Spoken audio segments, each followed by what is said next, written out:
में वित्त मंत्री ओपी चौधरी अब सदन की ओर रवाना हो चुके हैं। सदन में वे बजट को पेश करेंगे और इस बजट के पेश होने के साथ ही ये देखिए ये वो तस्वीर विधानसभा के अंदर की, जहां ओपी मंत्री वित्त चौधरी बजट को अब थोड़ी ही देर में पेश करने वाले हैं और बजट को उन्होंने जहां खोल लिया है।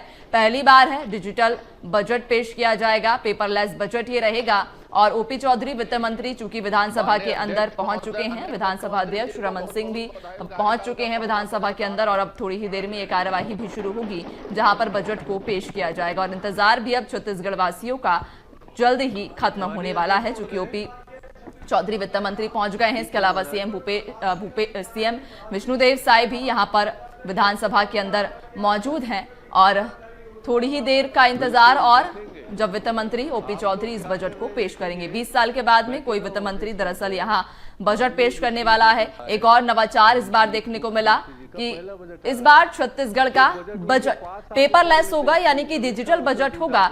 और जहां वित्त मंत्री ओपी चौधरी भी सदन के अंदर है, बजट सबसे पहले उन्होंने दिखाया था एक लाल कपड़े के अंदर जहां बजट था और वो बजट अब थोड़ी ही देर में जनता के सामने होगा। 2025 के आय व्यय का उपस्थापन श्री ओपी चौधरी।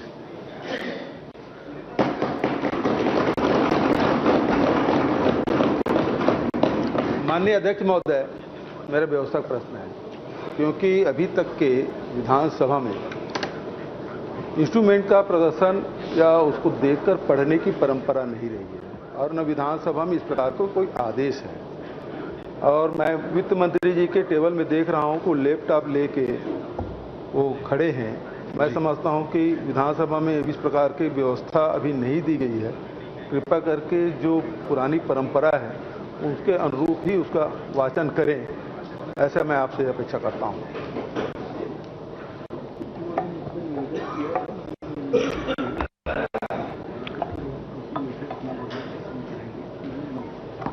माननीय अध्यक्ष महोदय, इंस्ट्रूमेंट के प्रदर्शन पर रोक है, उसको देखकर पढ़ने पर रोक नहीं है।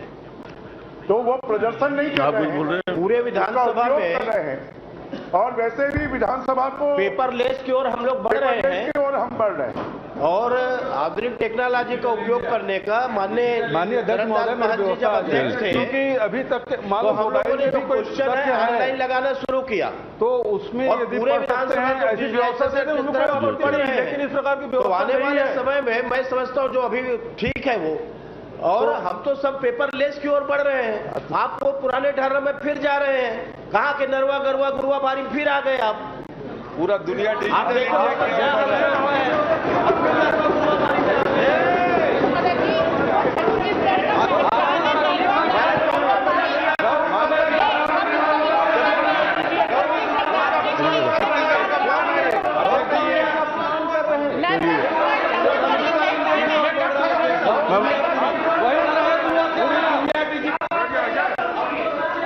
छत्तीसगढ़ की संस्कृति का अपमान कर रहे हो। छत्तीसगढ़ की संस्कृति का अपमान हो रहा है क्या अध्यक्ष जी? धर्म जी बैठिए प्लीज। आपने सही नहीं कहा, गोबर खरीदी भी ऑनलाइन होती थी। अब बैठिए ऑनलाइन को ऑफलाइन करने की आदत है अपनी। तो बैठिए। माननीय वित्त मंत्री जी ने आग्रह किया था, निवेदन किया था, मैंने उसको स्वीकार कर लिया है, उनको अनुमति दी। धन्यवाद अध्यक्ष महोदय। माननीय अध्यक्ष महोदय, छत्तीसगढ़ की जनता जनार्दन ने कुशासन के खिलाफ मुहर लगाकर हमें छत्तीसगढ़ महतारी की सेवा करने का अवसर प्रदान किया है। ऐतिहासिक जनादेश द्वारा प्रकट किए गए स्नेह और विश्वास के लिए हम छत्तीसगढ़ के 3 करोड़ लोगों का हृदय की गहराइयों से आभार व्यक्त करते हैं और छत्तीसगढ़ को विकास की नई ऊंचाइयों तक ले जाने की प्राण प्रतिज्ञा करते हैं। अध्यक्ष महोदय, हमारे चारों ओर चुनौतियों का घना अंधेरा है। महिलाएं कानून व्यवस्था की बिगड़ी स्थिति का शिकार रहीं, युवा मन अविश्वास और आशंकाओं से ग्रसित रहा। पिछले सालों में प्रशासनिक तंत्र पटरी से उतरा रहा और राजकीय खजाना हमें खाली मिला है, पर हम अंधेरों के बीच उजाले की तलाश करने की ताकत रखते हैं। अध्यक्ष महोदय, चुनौतियों का घना अंधेरा है कोई भी सार्थक व्यक्ति, कोई भी सार्थक समाज, कोई भी सार्थक सरकार कभी अंधकार के साम्राज्य को विजयश्री का तिलक नहीं लगा सकती। चारों ओर चुनौतियों से घिरे होने के बावजूद हम एक लक्ष्य और सपना देखने की ताकत रखते हैं। अध्यक्ष महोदय, चुनौतियों का अंधेरा हमें बच्चन जी की पंक्तियों की स्मरण कराता है, पर किसी उजड़े हुए को फिर बसाना कब मना है, पर किसी उजड़े हुए को फिर बसाना कब मना है अंधेरी रात पर दीवा जलाना कब मना है। अध्यक्ष महोदय, यह हमारा सौभाग्य है, यह हमारी पीढ़ी का सौभाग्य है कि एक ओर हम लोग 500 सालों के संघर्ष के बाद श्री राम लला के प्राण प्रतिष्ठा अयोध्या धाम में होते हुए देख पा रहे हैं, और हमारी पीढ़ी का यह भी सौभाग्य है कि अमृत काल में भारत को दुनिया का सुपर पावर बनाने के लिए माननीय प्रधानमंत्री जी के नेतृत्व में किए जा रहे क्रांतिकारी कार्यों को भी हमारी पीढ़ी देख रही है, उसमें सहभागिता भी निभा रही है। माननीय प्रधानमंत्री श्री नरेंद्र मोदी जी की अथक ऊर्जा आज हमारे लिए प्रेरणा का स्रोत बन रही है, तो सहज सरल मुख्यमंत्री श्री विष्णुदेव साय जी का कुशल नेतृत्व हमारी ताकत बनकर हमारे साथ है। अध्यक्ष महोदय, आज देश अमृत काल में नई ऊर्जा और नए विश्वास के साथ आगे बढ़ रहा है। पूरी दुनिया आज भारत की ओर निहार रही है। विकसित भारत का सुस्पष्ट लक्ष्य सबके सामने है, लेकिन दुर्भाग्य के साथ कहना पड़ता है कि छत्तीसगढ़ के विकास को ग्रहण लग गया था। भ्रष्ट और स्वार्थपरक ताकतों ने छत्तीसगढ़ को दबोच कर रखा था। चिंता होती थी कि भारत की इस विकास यात्रा में हमारे छत्तीसगढ़ का क्या होगा, लेकिन लोकतंत्र की ताकत ने इन नकारात्मक शक्तियों को पराजित कर दिया। अध्यक्ष महोदय, पराजित कर दिया। अध्यक्ष महोदय, छत्तीसगढ़ की जनता की उंगलियों पर लगी स्याही ने छत्तीसगढ़ की विकास यात्रा के नए रास्ते खोल दिए हैं। विकास यात्रा का कृष्ण पक्ष समाप्त हो चुका है। अध्यक्ष महोदय, शुक्ल पक्ष प्रारंभ हो चुका है। विष्णुदेव साय जी के नेतृत्व में सुशासन का सूर्योदय हो चुका है। अध्यक्ष महोदय, किसी सरकार के बजट को महज उसके आय व्यय के लेखा जोखा के रूप में नहीं पढ़ा जाना चाहिए, बल्कि किसी सरकार के भविष्य का विजन होता है, एक दस्तावेज होता है जो दशा और दिशा को निर्धारित करता है। उस विजन डॉक्यूमेंट के रूप में उसे पढ़ा जाना चाहिए। अध्यक्ष महोदय, छत्तीसगढ़ की विकास यात्रा की इस मोड़ पर सवाल उठता है कि हम छत्तीसगढ़ को आगे कहां लेकर जाना चाहते हैं, हमारी कमजोरियां क्या हैं, हमारी ताकतें क्या हैं। शॉर्ट मैनेजमेंट में एक एनालिसिस होता है। अध्यक्ष महोदय, short analysis, strength, weaknesses, opportunities and threats. जब हम अपने छत्तीसगढ़ का शॉर्ट एनालिसिस करते हैं तो हमारे छत्तीसगढ़ के कौन कौन से पक्ष उभर कर सामने आएंगे, इसका एनालिसिस जरूरी है। अध्यक्ष महोदय, देश जब आजादी के 100 वर्ष पूरा करके विकसित राष्ट्र के रूप में पूरी दुनिया में स्थापित होगा, तब हमारा छत्तीसगढ़ देश के अन्य राज्यों के साथ सकारात्मक प्रतिस्पर्धा करते हुए कैसे आगे बढ़ेगा, यह हमारे सामने एक चुनौती है। अध्यक्ष महोदय, इसके लिए एक स्पष्ट सपना, एक स्पष्ट लक्ष्य जरूरी है, उस लक्ष्य तक पहुंचने की रणनीति जरूरी है, एक रोड मैप जरूरी है। अध्यक्ष महोदय, इसलिए हमने तय किया है कि छत्तीसगढ़ 2047 तक कैसे एक विकासशील राज्य से विकसित राज्य बनेगा, इसका दृष्टिपत्र, एक विजन डॉक्यूमेंट हम तैयार करेंगे, और इस दृष्टिपत्र का नाम होगा अमृतकाल छत्तीसगढ़ विजन 2047। 1 नवंबर सन 2000 को 1 नवंबर के दिन भारत रत्न श्रद्धेय अटल बिहारी वाजपेयी जी ने इस राज्य को बनाया था, और इसी 1 नवंबर को इसी साल सन 2024 में यह विजन डॉक्यूमेंट जो अमृतकाल छत्तीसगढ़ विजन 2047 होगा, उसे हम इस राज्य की जनता को समर्पित करने का काम करेंगे। अध्यक्ष, हमने बनाया है और हम ही संवारेंगे। अध्यक्ष महोदय, ये छत्तीसगढ़ की जनता के प्रति हमारा कमिटमेंट है, हमारी सरकार की प्रतिबद्धता है। अध्यक्ष महोदय, कहा जाता है कि कोई भी सार्थक व्यक्ति के लिए कोई भी मंजिल आखिरी मंजिल नहीं होती है, हर मंजिल एक पड़ाव होता है अगले मंजिल तक आगे बढ़ने के लिए। इसी दर्शन के साथ मोदी जी कहते हैं कि हम बड़ा लक्ष्य बनाते हैं, उसे प्राप्त करते हैं और फिर उससे भी बड़ा लक्ष्य बनाते हैं। ये मोदी जी का विजन है। 2047 के दीर्घकालिक विजन तक पहुंचने से पहले हमें मध्यम अवधि अर्थात मिड टर्म टारगेट भी बनाने होंगे। हम छत्तीसगढ़ के लिए तय कर रहे हैं कि 2047 तक हमारा छत्तीसगढ़ विकसित छत्तीसगढ़ होगा। उस लक्ष्य तक पहुंचने के लिए हमारा मिड टर्म टारगेट क्या होगा, वह भी हम निर्धारित करने का प्रयास कर रहे हैं। अध्यक्ष महोदय, जैसे मोदी जी ने देश की अर्थव्यवस्था के लिए मध्यावधि टारगेट के रूप में 5 ट्रिलियन और $10 ट्रिलियन इकोनॉमी का लक्ष्य रखा है, उन्होंने अगले 5 सालों के लिए भारत को दुनिया की तीसरी बड़ी आर्थिक शक्ति बनाने का मध्यम अवधि टारगेट रखा है। अध्यक्ष महोदय, हम भी इसी तरह का एक मध्यावधि लक्ष्य निर्धारित करना चाहते हैं। आज हमारे छत्तीसगढ़ की जीएसडीपी लगभग 5 लाख करोड़ है। इसे आने वाले 5 सालों में 2028 तक 10 लाख करोड़ करना हमारा बहुत ही महत्वाकांक्षी लक्ष्य है। अध्यक्ष महोदय, पिछले 5 सालों की आप तुलना करेंगे तो यह लक्ष्य बहुत बड़ा दिखाई देगा, लेकिन फिर भी इस बड़े लक्ष्य को हम स्वीकार कर रहे हैं और इस चुनौती के लिए आदरणीय विष्णुदेव साय जी के नेतृत्व में हम आगे बढ़ेंगे। यह मध्यावधि लक्ष्य देश को दुनिया की तीसरी बड़ी अर्थव्यवस्था बनाने के मोदी जी के महायज्ञ में हमारा योगदान होगा। मोदी जी के सहकारी संघवाद, कोऑपरेटिव फेडरलिज्म के सिद्धांत पर चलते हुए हम केंद्र का सहयोग भी प्राप्त करेंगे और देश के विकास यात्रा में अपनी महती भूमिका भी निभाएंगे। छत्तीसगढ़ अब केंद्र से टकराव वाले पिछले 5 वर्षों के मॉडल के स्थान पर डबल इंजन की सरकार में संघ राज्य समन्वय से विकास का नया अध्याय लिखेगा। इस 5 सालों के अत्यंत महत्वाकांक्षी लक्ष्य, जो जीडीपी को केवल 5 सालों में दुगना करने का लक्ष्य जो हम निर्धारित कर रहे हैं, इस महत्वाकांक्षी लक्ष्य के तहत 10 लाख करोड़ की जीडीपी तक जो पहुंचना चाहते हैं, इसको प्राप्त करने के लिए हम आधारभूत रणनीतिक स्तंभ के रूप में, फंडामेंटल स्ट्रेटेजिकल पिलर्स के रूप में 10 स्तंभों की पहचान किए हैं और उसको मैं सदन के समक्ष रखना चाहता हूं। हमारा पहला पिलर होगा फोकस ऑन इकोनॉमिक डेवलपमेंट। हमारे आर्थिक विकास का केंद्र बिंदु होगा ज्ञान। दूसरा हमारा पिलर होगा तकनीक आधारित रिफॉर्म और सुशासन से तीव्र आर्थिक विकास। तीसरा हमारा पिलर होगा तमाम चुनौतियों के बीच अधिकाधिक पूंजीगत व्यय सुनिश्चित करना, मैक्सिमम कैपेक्स। चौथा हमारा पिलर होगा प्राकृतिक संसाधनों का उचित इस्तेमाल। हमारा 5वां पिलर होगा अर्थव्यवस्था के सेवा क्षेत्र की नई संभावनाओं पर जोर। हमारा 6वां पिलर होगा सरकार की सारी क्षमताओं के अतिरिक्त निजी निवेश भी सुनिश्चित करना। हमारा 7वां पिलर होगा फोकस ऑन बस्तर सरगुजा। हमारा 8वां पिलर होगा डीडीपी डिसेंट्रलाइज्ड डेवलपमेंट पॉकेट्स, विकेंद्रीकृत विकास पॉकेट्स। हमारा 9वां पिलर होगा छत्तीसगढ़ी संस्कृति का विकास, प्रमोटिंग छत्तीसगढ़ी कल्चर।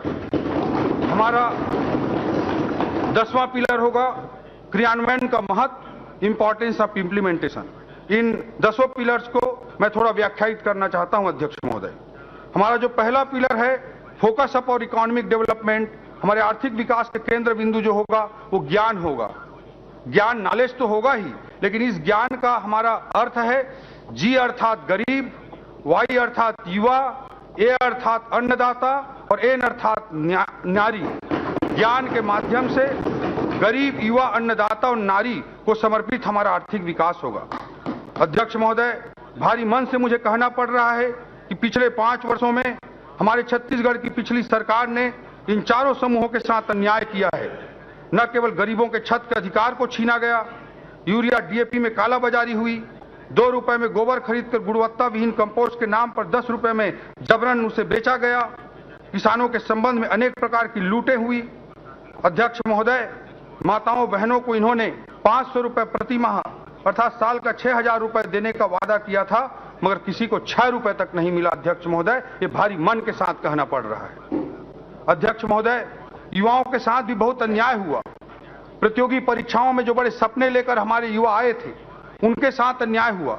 इस संदर्भ में नेल्सन मंडेला जी के कोटेशन को मैं कोट करना चाहता हूं। Destroying any nation does not require the use of atomic bombs और the use of long range missiles, it only requires lowering the quality of education and allowing cheating in the examinations by the students।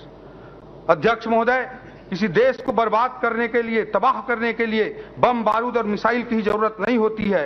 शिक्षा की गुणवत्ता को खराब कर देना और परीक्षाओं में भ्रष्टाचार ही किसी देश को बर्बाद करने के लिए पर्याप्त होता है। ये विजनरी लीडर नेल्सन मंडेला ने कहा है। अध्यक्ष महोदय, अध्यक्ष महोदय, पीएससी की प्रतिष्ठापूर्ण परीक्षाओं में युवाओं के साथ अन्याय हुआ, जिसमें हमारी सरकार ने सीबीआई जांच का निर्णय लिया है और अभी ईओडब्ल्यू में भी एफआईआर दर्ज हुई। गरीब, किसान, युवा और महिला, 4 जो हमारे केंद्र बिंदु हैं, उन्हें केंद्र बिंदु में रखते हुए इन्हें ऊर्जा और सही दिशा और अवसर प्रदान करके हम प्रदेश की आर्थिक उन्नति में इनकी सहभागिता सुनिश्चित करेंगे। हमारी सरकार की प्रतिबद्धता है अध्यक्ष महोदय। अध्यक्ष महोदय, दूसरा जो पिलर है वह है तकनीक आधारित रिफॉर्म और सुशासन से तीव्र आर्थिक विकास को सुनिश्चित करना। अध्यक्ष महोदय, rapid economic growth through technology driven reforms and governance. अध्यक्ष महोदय, आज दुनिया artificial intelligence, data analytics, comprehensive system development, satellite based communication जैसे उच्च स्तरीय तकनीकों से संचालित हो रही है। हम शासन और प्रशासन में तकनीक के इस्तेमाल पर पूरा जोर देंगे। इससे नागरिक सुविधाओं में पारदर्शिता आएगी और समस्याओं का तीव्र समाधान भी होगा। अध्यक्ष महोदय, इससे हम मोदी जी के न खाऊंगा न खाने दूंगा की भावना को चरितार्थ कर पाएंगे। अध्यक्ष महोदय, अध्यक्ष महोदय, पिछली सरकार द्वारा कोयले पर तकनीक आधारित ऑनलाइन रॉयल्टी सिस्टम को हटाकर लाल फीताशाही आधारित मैनुअल सिस्टम लागू किया गया था। हमारी सरकार प्रशासनिक कामकाज की प्रक्रिया में ऐसे कपटपूर्ण मैनुअल हस्तक्षेपों पर पूर्ण विराम लगाएगी और तकनीक आधारित प्रयोगों के माध्यम से हम सरकार के खजाने के लीकेजों को रोकेंगे और जहां कर की दर में वृद्धि नहीं होगी वहां पर भी पारदर्शी तकनीकों पर आधारित करारोपण को अपनाकर सरकार के राजस्व में ऐतिहासिक वृद्धि करके दिखाएंगे अध्यक्ष महोदय, और ईमानदार करदाताओं को प्रोत्साहित करेंगे।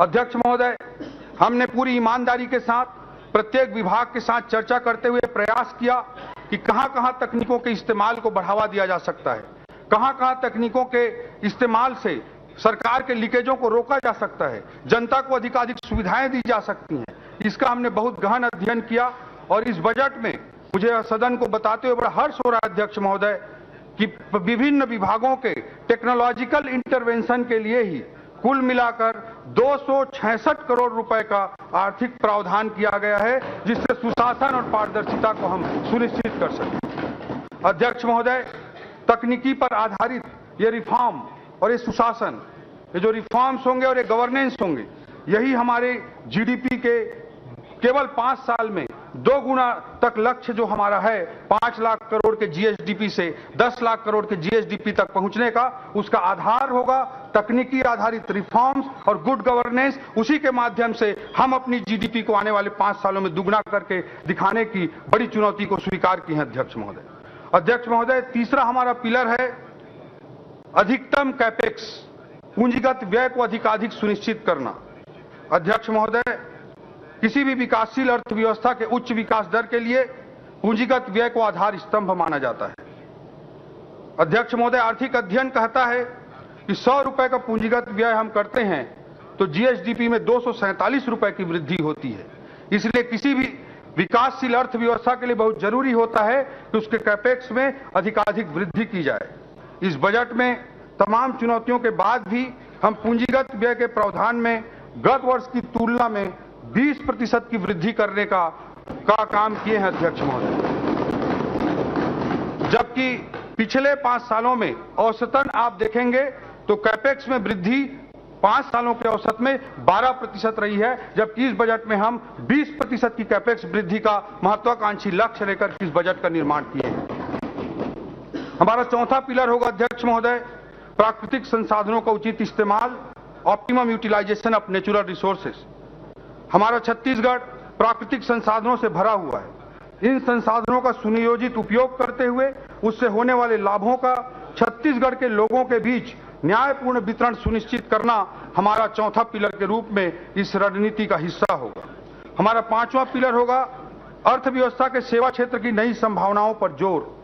छत्तीसगढ़ के प्राकृतिक सौंदर्य के अनुरूप इको टूरिज्म सर्किट विकसित करना, 5 शक्ति पीठों को विकसित करके धार्मिक पर्यटन को बढ़ावा देना, आईटी सेक्टर की स्थापना, हेल्थ डेस्टिनेशन के रूप में छत्तीसगढ़ को विकसित करना, wedding destination, business tourism, conference destination जैसे नए उभरते संभावनाओं का लाभ प्रदेश को मिल सके, इसके लिए रोड मैप तैयार करेंगे। अध्यक्ष महोदय, सेवा क्षेत्र में देश की औसतन जो जीडीपी पर योगदान है वो करीब 55% के लगभग है, जबकि हमारे छत्तीसगढ़ की अर्थव्यवस्था में सेवा क्षेत्र का योगदान अभी मात्र 31% है। इसे बढ़ाकर ही हम छत्तीसगढ़ की आर्थिक उन्नति को सुनिश्चित कर सकते हैं अध्यक्ष महोदय।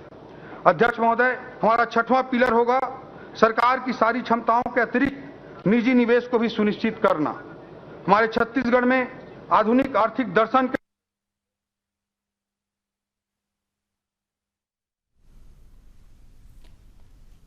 तो बजट को जहां वित्त मंत्री ओपी चौधरी पेश कर रहे हैं, उन्होंने 10 पिलर जहां अपने इस बजट में बताए हैं कि छत्तीसगढ़ के विकास में ये 10 बिंदु, ये 10 पिलर बेहद ही महत्वपूर्ण रहेंगे। मॉडर्न जो प्राइवेट इन्वेस्टमेंट है उसको भी बढ़ावा देने का हम काम करेंगे। हमारी रणनीति का 7वां पिलर होगा अध्यक्ष महोदय, focus on Bastar and Surguja. हमारी रणनीति का 7वां पिलर होगा अध्यक्ष महोदय, focus on Bastar and Surguja. Bastar Surguja की ओर भी देखो, ये हमारी आर्थिक रणनीति का 7वां स्तंभ होगा।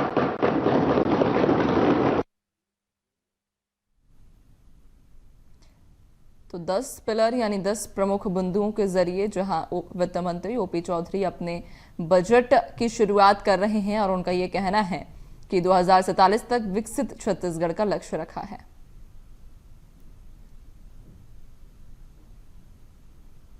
तो लोकतंत्र की ताकत ने जहां नकारात्मक ताकतों को परास्त किया है, यानी कि बिना नाम लिए आड़े हाथों उन्होंने कांग्रेस पर भी तंज कसा था। पिछले 5 वर्षों में कांग्रेस के कार्यकाल में बस्तर सरगुजा क्षेत्र आर्थिक विकास की दृष्टि से अछूत।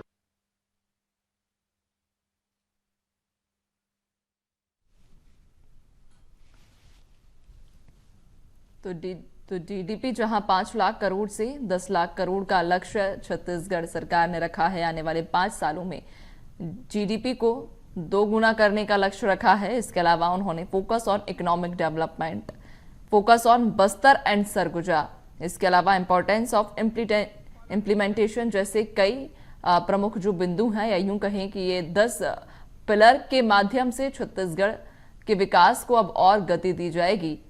इसके अलावा उन्होंने ये भी कहा कि हमने बनाया है तो हम ही संवारेंगे। तो वहीं बजट के शुरुआती भाषण में उन्होंने बिना नाम लिए कांग्रेस को आड़े हाथों लिया, कई कांग्रेस पर आरोप भी लगाए, तंज भी कसे। शिक्षा की यहां पर वे बात करते नजर आए थे कि किसी भी देश का या किसी भी राज्य का विकास युवाओं पर निर्भर करता है और युवाओं का विकास उनकी शिक्षा पर निर्भर करता है। यदि युवाओं की शिक्षा के साथ खिलवाड़ किया जाएगा तो युवा शिक्षित नहीं हो पाएंगे, जो कि देश के लिए एक बड़ा नुकसान भी होगा।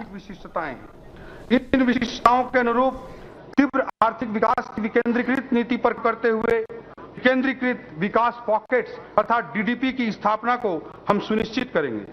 रायपुर, भिलाई जैसे क्षेत्रों की अपनी अलग विशिष्टता है, इसलिए इसके आसपास के क्षेत्रों को स्टेट कैपिटल रीजन के रूप में विकसित करने की योजना तैयार की जाएगी। इस क्षेत्र को विश्व स्तरीय IT sector, wedding destination, education destination, health care destination के रूप में विकसित करने की हमारी रणनीति होगी। नवा रायपुर अटल नगर में इस बजट में लाइवलीहुड सेंटर ऑफ एक्सीलेंस एवं दुर्ग में सेंटर ऑफ एंटरप्रेन्योरशिप, दुर्ग जिले में सेंटर ऑफ एंटरप्रेन्योरशिप की स्थापना करने का लक्ष्य रखा गया है। इससे दुर्ग भिलाई में आईटी सेक्टर को प्रमोट करने का, उसको प्रोत्साहित करने का हमारा क्रांतिकारी प्रयास होगा। स्टार्टअप्स को प्रोत्साहित करने के लिए इंक्यूबेशन सेंटर की स्थापना, BPO business process outsourcing, KPO knowledge process outsourcing को आकर्षित करने के लिए इन क्षेत्रों में आईटी पार्क की स्थापना के लिए हम रणनीतिबद्ध और विजनरी ढंग से कार्य करेंगे। नवा रायपुर में आईटी आधारित रोजगार सृजन हेतु प्लग एंड प्ले मॉडल का विकास किया जाएगा। इससे आर्थिक विकास और रोजगार सृजन के नए अवसर विकसित होंगे। रायपुर, नवा रायपुर अटल नगर, बिलासपुर, दुर्ग, भिलाई, अंबिकापुर, जगदलपुर, कोरबा, रायगढ़ जैसे प्रमुख नगरों को विकास के ग्रोथ इंजन के रूप में विकसित करने की एक रणनीतिबद्ध योजना के तहत हम काम करेंगे। कोरबा, जांजगीर, रायगढ़, उरला, सिलतरा जैसे क्षेत्रों के अनुरूप औद्योगिकरण की नीति को आगे बढ़ाएंगे। मैदानी कृषि प्रधान जिलों में कृषि आधारित विकास को बढ़ावा दिया जाएगा। ग्रामीण अर्थव्यवस्था को मजबूती प्रदान करने के लिए भी विशेष फोकस किया जाएगा। हमारे रणनीति का 9वां स्तंभ है अध्यक्ष महोदय, छत्तीसगढ़ी संस्कृति का विकास। हमार छत्तीसगढ़ राज्य हर 1956 ले सन 2000 तक शोषण के शिकार रही। ये 44 साल के बीच में लगभग 4 दशक तक कांग्रेस के छत्र राज रही, लेकिन कांग्रेस छत्तीसगढ़ नवा राज्य नहीं बने। छत्तीसगढ़ के नवा राज्य के रूप में कन्हू स्थापना करी तो भाजपा के प्रधानमंत्री श्री अटल बिहारी वाजपेयी जी छत्तीसगढ़ी बोली ला राजभाषा बनाए के बूता ला भी अगर कोई करीस तो भाजपा के सरकार है करीस। और अवैया बेरामा छत्तीसगढ़ के बानी भाखा तीज तिहार परंपरा संस्कृति साहित्य ल सब ला आगू बढ़ाए के बूता पर हमार संकल्प है अध्यक्ष महोदय। हमार जो छत्तीसगढ़ के प्रति जो भावना है हमार सरकार के बोला मुंगेली जिला के रहोइया केदार परिहार जी कविता के रूप में बड़ा अच्छा तरीका से व्यक्त करे। मर के देव लोग झन जाते हो, मर के देव लोग झन जाते हो, कन्हू जन्म झन पाते हो, छत्तीसगढ़ ला छाव करे बर मैं छानी बन जाता हूं।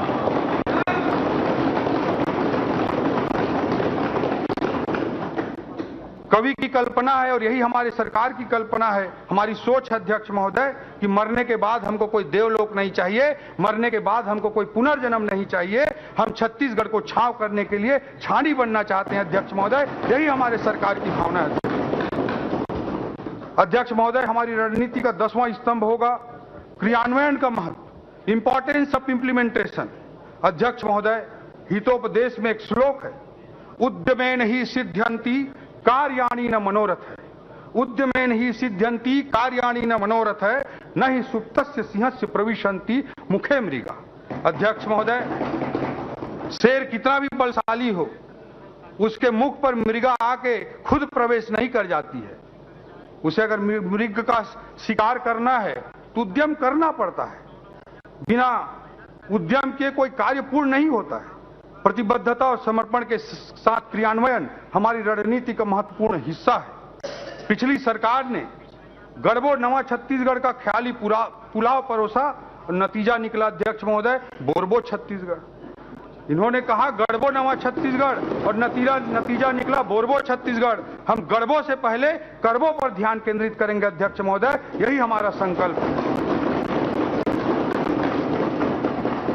अध्यक्ष महोदय, मोदी जी ने बदलबो बदलबो का नारा दिया था, वह हमारे लिए चुनावी और राजनीतिक स्लोगन मात्र नहीं था अध्यक्ष महोदय, यह उस समय के भ्रष्ट तंत्र को बदलने के लिए था। तो यह नारा आज भी हमारी सरकार आने के बाद भी उतना ही प्रासंगिक है, जो छत्तीसगढ़ की आर्थिक और सामाजिक व्यवस्था को बदलने के लिए है अध्यक्ष महोदय। ये बदलबो बदलबो के नारा का अभिप्राय हमारे लिए बहुत दूर तक है। अब यह स्लोगन छत्तीसगढ़ के 3 करोड़ लोगों के उद्यम से विकासशील छत्तीसगढ़ को विकसित छत्तीसगढ़ में बदलने के लिए अध्यक्ष महोदय, ये बदलबो के नारा का मोदी जी की इस नारे का बहुत गहरे माने हैं अध्यक्ष महोदय। अध्यक्ष महोदय, इन 10 आधार स्तंभों को फोकस में रखते हुए हम आर्थिक विकास की गति को बढ़ाने के लिए सतत कार्य करेंगे। इस प्रक्रिया में हमें अनेक विशेषज्ञ संस्थाओं के परामर्श की लगातार आवश्यकता होगी। देश और दुनिया में चल रहे बेस्ट प्रैक्टिसेस को हम एडॉप्ट करने के लिए, उनको अपनाने के लिए पहल करेंगे और इस पूरे नॉलेज प्रोसेसिंग की ब्रेन स्टॉर्मिंग की प्रक्रिया को एक संस्थागत स्वरूप प्रदान करने के लिए हम छत्तीसगढ़ आर्थिक सलाहकार परिषद, छत्तीसगढ़ इकोनॉमिक एडवाइजरी काउंसिल का गठन करेंगे। ए विष्णुदेव साय जी ने की सरकार ने निर्णय लिया। अध्यक्ष महोदय, सांस्कृतिक राष्ट्रवाद के प्रति हमारी प्रतिबद्धता बहुत स्पष्ट है। सांस्कृतिक राष्ट्रवाद हमारी रगों में है, हमारे रग रग में है। इसी सांस्कृतिक राष्ट्रवाद की भावना को व्यक्त करते हुए अटल बिहारी वाजपेयी जी ने कहा है, भारत कोई भूमि का टुकड़ा नहीं है, यह जीता जागता राष्ट्र पुरुष है। ये वंदन की धरती है, अभिनंदन की धरती है, ये तर्पण की भूमि है, ये अर्पण की भूमि है। इसकी नदी नदी हमारे लिए गंगा है और इसका कंकर कंकर हमारे लिए शंकर है। हम जिएंगे तो इस भारत के लिए और मरेंगे तो इस भारत के लिए, और मरने के बाद भी गंगा जल में बहती हुई हमारी अस्थियों को कोई कान लगाकर सुनेगा तो एक ही आवाज आएगी, भारत माता की जय। अध्यक्ष महोदय, ये हमारी सांस्कृतिक राष्ट्रवाद का समर्पण की लाइनें हैं। हमारे सांस्कृतिक राष्ट्रवाद के सबसे बड़े प्रतीक पुरुष मर्यादा पुरुषोत्तम श्री राम हैं। उनके द्वारा स्थापित राम राज्य की अवधारणा से बड़ा सुशासन का कोई दूसरा मॉडल दुनिया में नहीं मिलता अध्यक्ष महोदय। रामचरितमानस में गोस्वामी तुलसीदास जी ने राम राज को परिभाषित करते हुए कहा है, दैहिक दैविक भौतिक तापा राम राज काहू नहीं व्यापा। अध्यक्ष महोदय, शासन का एक ऐसा मॉडल जिसमें जनता के शारीरिक, मानसिक, भौतिक सभी प्रकार के कष्टों को दूर किया जा सके, ये राम राज्य की उदात्त कल्पना है। इसी प्रकार की परिकल्पना हमको दीनदयाल उपाध्याय जी के सिद्धांत में, मानव एकात्मवाद में भी दिखती है, जब वो कहते हैं शरीर, मन, बुद्धि, आत्मा और चित्ती, ये पांचों का एकीकृत विकास पर ध्यान केंद्रित करने की बात करते हैं। राम राज्य की अवधारणा को आदर्श मानकर हम लगातार कार्य करेंगे अध्यक्ष महोदय, और गुड गवर्नेंस, रिफॉर्म्स, सारे चीजों को इंप्लीमेंट करने के लिए पूर्ण समर्पण के साथ हमारी सरकार समर्पित होकर कार्य करेगी अध्यक्ष महोदय। अध्यक्ष महोदय, मैं प्रदेश की आर्थिक स्थिति के संबंध में कुछ विवरण प्रस्तुत करना चाहता हूं। वर्ष 2023-24 के इकोनॉमिक सर्वे के अनुसार स्थिर दर पर वर्ष 2023-24 के राज्य के जीएसडीपी में 6.56% की वृद्धि अनुमानित है, जब किसी अवधि में पूरे देश की औसत जीडीपी में 7.32% की वृद्धि हुई है। प्रचलित दर पर राज्य का सकल घरेलू उत्पाद जो 2022-23 में 4,64,000 था, 23-24 में बढ़कर 5,05,000 करोड़ अनुमानित है। इस प्रकार प्रचलित दर पर जीएसडीपी में पिछले वर्ष की तुलना में 8.9% की वृद्धि अनुमानित है। वर्ष 2023-24 का जीएसडीपी का जो ग्रोथ रेट है 6.56% का ग्रोथ रेट, ये राष्ट्रीय औसत 7.32% से भी कम है, जो अर्थव्यवस्था की धीमी गति को स्पष्ट रूप से बता रहा है अध्यक्ष महोदय। अध्यक्ष महोदय, वर्ष 2030 तक 10 लाख करोड़ के सकल घरेलू उत्पाद के लक्ष्य को हासिल करने के लिए हमें पूंजीगत निवेश में पर्याप्त वृद्धि करनी होगी।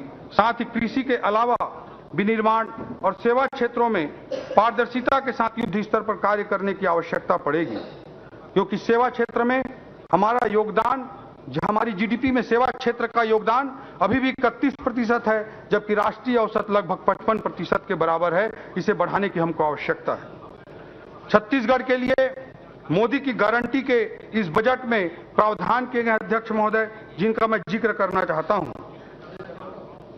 कैबिनेट की पहली बैठक में ही हमने प्रधानमंत्री आवास योजना के लंबित 18 लाख घरों का निर्माण पूरा करने का निर्णय लिया है। इसके लिए द्वितीय अनुपूरक बजट में 3800 करोड़ रुपए का प्रावधान किया गया था और 2024-25 में 8,369 करोड़ रुपए का प्रावधान हम कर रहे हैं। अध्यक्ष महोदय, महतारी वंदन योजना की स्वीकृति भी हमारे कैबिनेट द्वारा, हमारी सरकार द्वारा दी जा चुकी है। 1 मार्च सन 2024 से योजना के तहत पात्र महिलाओं को 12,000 रुपए वार्षिक का भुगतान किया जाएगा। मोदी की गारंटी को हम पूरा कर रहे हैं। अध्यक्छ महोदय, 25 दिसंबर 2023 को सुशासन दिवस के अवसर पर 12 लाख से अधिक किसानों को 3,716 करोड़ रुपए के लंबित बोनस की राशि की भुगतान की जा चुकी है और किसानों के लिए कृषि उन्नति योजना अंतर्गत इस बजट में 10,000 करोड़ रुपए का प्रावधान किया गया है। मोदी की गारंटी के तहत इस बजट में हर घर निर्मल जल अभियान को पूरा करने के लिए जल जीवन मिशन में 4,500 करोड़ रुपए का प्रावधान किया गया है। इससे लोक स्वास्थ्य यांत्रिकी विभाग का बजट, पीएचई डिपार्टमेंट का बजट पिछले वर्ष की तुलना में 2 गुना बढ़ गया है। ग्रामीण विकास विभाग के बजट में भी बड़ी वृद्धि हुई है। तेंदुपत्ता संग्राहकों को प्रति मानक बोरा 5500 रुपए की दर से संग्रहण शुल्क भुगतान करने का भी निर्णय हमारी सरकार के द्वारा लिया जा चुका है। अध्यक्ष महोदय, हमने संकल्प लिया था कि भूमिहीन कृषि मजदूरों को 10,000 रुपए प्रति वर्ष की दर से उन्हें सहायता करेंगे। इसके लिए इस बजट में दीनदयाल उपाध्याय भूमिहीन कृषि मजदूर योजना प्रारंभ की जा रही है, जिसमें 500 करोड़ रुपए का प्रावधान किया गया है।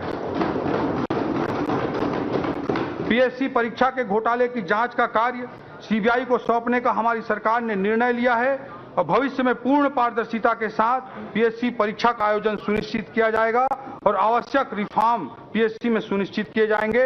यह संकल्प हमारी सरकार ने लिया है। युवाओं के लिए छत्तीसगढ़ उद्यम क्रांति योजना वर्ष 2024-25 इसी वित्तीय वर्ष से चालू करने का प्रावधान किया गया है। इसी बजट में प्रावधान किया गया है अध्यक्ष महोदय। स्टेट कैपिटल रीजन के विकास की योजना तैयार करने के लिए इस बजट में 5 करोड़ रुपए का प्रावधान किया गया है। इन्वेस्ट इंडिया की तर्ज पर इन्वेस्ट छत्तीसगढ़ आयोजित करने के लिए भी इस बजट में प्रावधान किया गया है अध्यक्ष महोदय। मोदी की गारंटी के तहत शक्तिपीठ परियोजना का डीपीआर एवं निर्माण कार्यों को आगे बढ़ाने के लिए 5 करोड़ रुपए का प्रावधान किया गया है। सांस्कृतिक राष्ट्रवाद और श्री रामलला के प्रति प्रदेश की जनता की अपार आस्था को देखते हुए हमारी सरकार ने श्री रामलला दर्शन योजना मोदी की गारंटी के तहत चालू किया है और इसके लिए इस बजट में 35 करोड़ रुपए का प्रावधान किया गया है। कृषि क्षेत्र के कुछ महत्वपूर्ण प्रावधानों का मैं जिक्र करना चाहूंगा।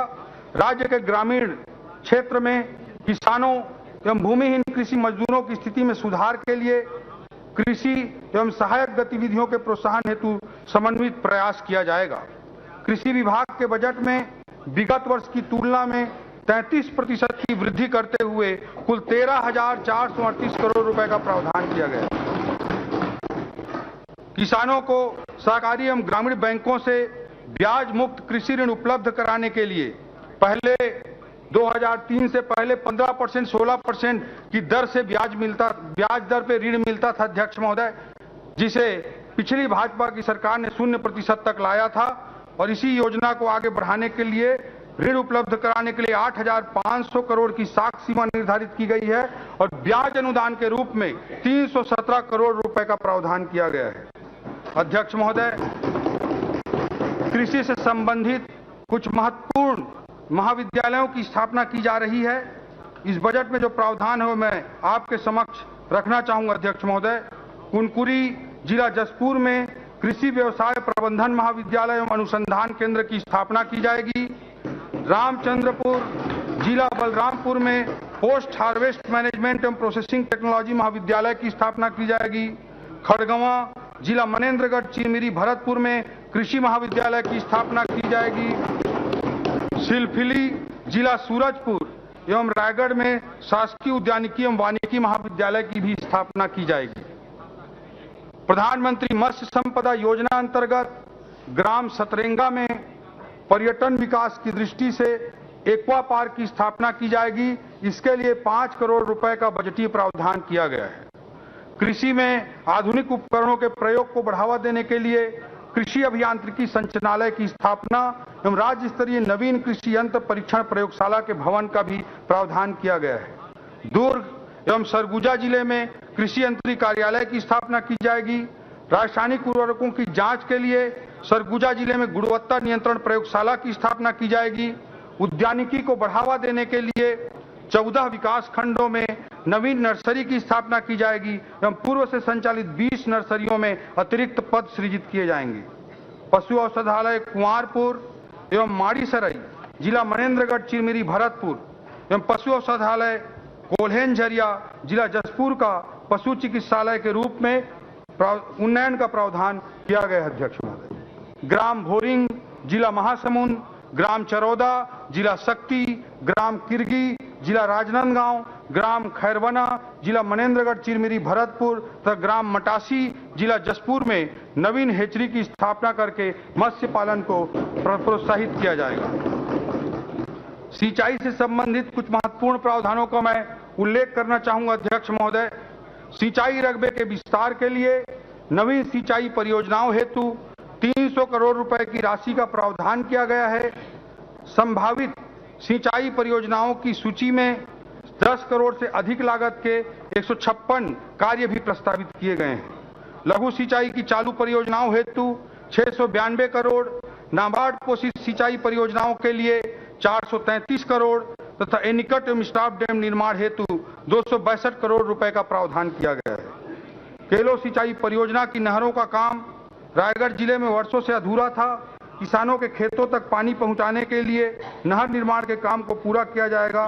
इसके लिए 100 करोड़ रुपए का प्रावधान किया गया है अध्यक्ष महोदय। जल संसाधन के बेहतर प्रबंधन हेतु डिजिटल सूचना प्रणाली विकसित की जाएगी। इसके लिए राज्य जल सूचना केंद्र की स्थापना हेतु 1,56,00,000 रुपए का प्रावधान किया गया है। ये टेक्नोलॉजी का उपयोग है जल संसाधन विभाग में अध्यक्ष महोदय। सिंचाई बांधों की देखभाल एवं मरम्मत के लिए छोटे छोटे मरम्मत कार्यों के लिए बांधों में पानी बहता रहता है अध्यक्ष महोदय। उसी चीज को ध्यान में रखते हुए राज्य बांध सुरक्षा संगठन का पृथक से सेटअप स्वीकृत किया गया है। सिंचाई बांधों की सुरक्षा के लिए इस बजट में 72 करोड़ रुपए का प्रावधान किया गया है। इससे सिंचाई बांधों की क्षमता का अधिकतम उपयोग किया जाना संभव हो सकेगा। सहकारिता के क्षेत्र में सहकार से समृद्धि की ओर के दृष्टिकोण को साकार करने के लिए सहकारी समितियों की लाभप्रदता एवं उत्पादकता को बढ़ाने के लिए हम प्रतिबद्ध हैं। 100 प्राथमिक कृषि साख सहकारी समितियों में खाद एवं बीज भंडारण हेतु गोदाम निर्माण के लिए 26 करोड़ रुपए का प्रावधान किया गया है। छत्तीसगढ़ राज्य सहकारी बैंक द्वारा विशेष प्रकार के आवश्यक प्रशिक्षण संचालित किए जा सकें, इसके लिए प्रशिक्षण संस्थान का निर्माण किया जाएगा और उसके लिए इस बजट में 5 करोड़ रुपए का प्रावधान किया गया है अध्यक्ष महोदय। अध्यक्ष महोदय, पंचायत एवं ग्रामीण विकास विभाग के अंतर्गत इस वर्ष के बजट में 70% की वृद्धि करते हुए 17,529 करोड़ रुपए का प्रावधान किया गया है अध्यक्ष महोदय। प्रधानमंत्री आवास योजना ग्रामीण के अंतर्गत जो आवास निर्माण करने हैं उसके लिए इसी बजट में 8,369 करोड़ रुपए का प्रावधान किया गया है। ग्रामीण क्षेत्रों में रोजगार के अवसर सृजित करने हेतु महात्मा गांधी ग्रामीण रोजगार गारंटी योजना के लिए 2,788 करोड़ रुपए का प्रावधान किया गया है। प्रधानमंत्री ग्राम सड़क योजना में नवीन सड़कों के निर्माण एवं वर्तमान सड़कों के संधारण हेतु 841 करोड़ रुपए का प्रावधान किया गया है। स्व सहायता समूहों के माध्यम से ग्रामीण महिलाओं को रोजगार की गतिविधियों से जोड़ने के लिए राष्ट्रीय ग्रामीण आजीविका मिशन में 561 करोड़ रुपए का प्रावधान किया गया है। ग्रामीण क्षेत्र में स्वच्छ भारत मिशन के अंतर्गत सामुदायिक शौचालयों एवं कचरा प्रबंधन की योजनाओं के लिए 400 करोड़ रुपए का प्रावधान किया गया है। प्रधानमंत्री जनमन योजना अंतर्गत 19 जिलों में पीवीटीजी बसाहटों को मुख्य मार्ग से जोड़ने के लिए सड़क एवं पुल निर्माण हेतु 300 करोड़ रुपए का प्रावधान किया गया है। मुख्यमंत्री ग्राम सड़क योजना अंतर्गत 12 बृहद पुलों एवं सड़कों के लिए 94 करोड़ रुपए का प्रावधान किया गया है और मुख्यमंत्री ग्राम गौरव पथ योजना के लिए 50 करोड़ रुपए का प्रावधान किया गया है। अनुसूचित जाति एवं अनुसूचित जनजाति वर्गों का विकास, विशेष रूप से कमजोर जनजाति समूह के विद्यार्थियों हेतु कबीरधाम, गरियाबंद, कोरिया, बलरामपुर, सरगुजा, धमतरी, गौरेला पेंड्रा, मरवाही, जसपुर एवं नारायणपुर में संचालित आवासीय विद्यालयों के लिए 13 करोड़ रुपए का प्रावधान किया गया है। भवन विहीन छात्रावास आश्रमों के 46 भवन निर्माण हेतु 78 करोड़ 10 लाख रुपए का प्रावधान किया गया है। पोस्ट मैट्रिक आदिवासी बालक छात्रावास बलरामपुर, महाराजगंज, शंकरगढ़, डिंडो, राजपुर, लखनपुर, कांसाबेल, बगीचा, दोकड़ा, बतौली, मनोरा, कोदबा, दुलदुला, पंडरीपानी, तपकरा तथा नर्मदापुर तथा पोस्ट मैट्रिक अनुसूचित जनजाति कन्या छात्रावास हेतु जसपुर नगर के भवन निर्माण हेतु प्रावधान किया गया है। प्री मैट्रिक आदिवासी बालक छात्रावास पैकू, दोकड़ा, रौनी, गाला, कोदबा, बागबहरा, लोदाम, दुलदुला, लवाकेरा, पंडीपानी, कांसाबेल, बटईकेला, कुनकुरी, देवगढ़, मंगारी, बतौली, घाटबर्रा, नवापारा, लखनपुर, कमलेश्वरपुर तथा लुंड्रा प्री मैट्रिक अनुसूचित जनजाति कन्या छात्रावास करजी, धौरपुर, बोंदा, अंबिकापुर के भवन निर्माण हेतु प्रावधान किया गया है। पोस्ट मैट्रिक अनुसूचित जाति बालक छात्रावास महासमुंद, प्री मैट्रिक अनुसूचित जाति बालक छात्रावास बाजार अतरिया, कोरबा, करतला एवं प्री मैट्रिक अनुसूचित जाति कन्या छात्रावास अंबिकापुर के भवन निर्माण हेतु प्रावधान किया गया है। मुख्यमंत्री बाल भविष्य सुरक्षा योजना अंतर्गत जिला रायगढ़ में नवीन प्रयास आवासीय विद्यालय की स्थापना का भी प्रावधान इस बजट में किया गया है। 5 संभाग मुख्यालयों में नवीन स्नातकोत्तर छात्रावास की स्थापना हेतु 2 करोड़ 40 लाख रुपए का प्रावधान किया गया है। जिला मुख्यालय बलरामपुर में 100 सीटर आदिवासी क्रीड़ा परिसर की स्थापना एवं भवन निर्माण हेतु 3 करोड़ 10 लाख रुपए का प्रावधान किया गया है। अनुसूचित जाति और जनजाति तथा पिछड़ा वर्ग के विद्यार्थियों को यूपीएससी की परीक्षा में संघ लोक सेवा आयोग द्वारा आयोजित सिविल सेवा परीक्षा की तैयारी के लिए द्वारिका में एक यूथ हॉस्टल हमारी पिछली सरकार के द्वारा बनाया गया था अध्यक्ष महोदय। अभी 65 बच्चों को सरकार के द्वारा छात्रवृत्ति देकर तैयारी कराई जाती है। इन 65 बच्चों के सीटों को सीधा 3 गुना के लगभग वृद्धि करते हुए 200 बच्चों के लिए यूपीएससी की तैयारी कराने का प्रावधान किया गया है। अध्यक्ष महोदय, पोषण एवं खाद्य सुरक्षा अंतर्गत प्रधानमंत्री जी द्वारा गरीब कल्याण योजना के तहत देश भर के 80 करोड़ हितग्राहियों के लिए निःशुल्क चावल वितरण की अवधि में 5 वर्ष की वृद्धि करने का निर्णय लिया गया है। राज्य शासन द्वारा मुख्यमंत्री खाद्यान्न सुरक्षा योजना के हितग्राहियों को आगामी 5 वर्ष तक निःशुल्क खाद्यान्न उपलब्ध कराने का निर्णय लिया गया है। इस बजट में मुख्यमंत्री खाद्यान्न सहायता योजना अंतर्गत 3,400 करोड़ रुपए का प्रावधान किया गया है। अध्यक्ष महोदय, महिलाओं एवं बच्चों में कुपोषण से बचाव हेतु फोर्टिफाइड राइस के वितरण के लिए 209 करोड़ रुपए का प्रावधान किया गया है। शक्कर वितरण योजना अंतर्गत 150 करोड़, गुड़ वितरण हेतु 81 करोड़, अंत्योदय अन्न योजना अंतर्गत चना प्रदान करने हेतु 400 करोड़ एवं रियायती दर पर आयोडाइज्ड नमक वितरण हेतु 139 करोड़ रुपए का प्रावधान किया गया है। उपभोक्ता कल्याण अंशदान फंड योजना अंतर्गत 20 करोड़ रुपए का प्रावधान किया गया है। अध्यक्ष महोदय, पेयजल की व्यवस्था के संबंध में प्रदेशवासियों को पेयजल उपलब्ध कराने के लिए पीएचई विभाग के अंतर्गत गत वर्ष के बजट को लगभग 2 गुना बढ़ाते हुए 5,047 करोड़ रुपए का प्रावधान इस वर्ष किया गया था। इसमें हर घर नल योजना मोदी जी की जो है उसे पूरा करने के लिए 4500 करोड़ रुपए का प्रावधान इस बजट में किया गया है। अध्यक्ष महोदय, जल जीवन मिशन की मॉनिटरिंग के लिए डैशबोर्ड एवं राज्य पोर्टल का निर्माण किया जाएगा। यहाँ भी टेक्नोलॉजी का उपयोग करके हम व्यवस्था को दुरुस्त करने का प्रयास कर रहे हैं। अध्यक्ष महोदय, शिकायत निवारण एवं नए कनेक्शन हेतु ऑनलाइन आवेदन की व्यवस्था शुरू की जाएगी।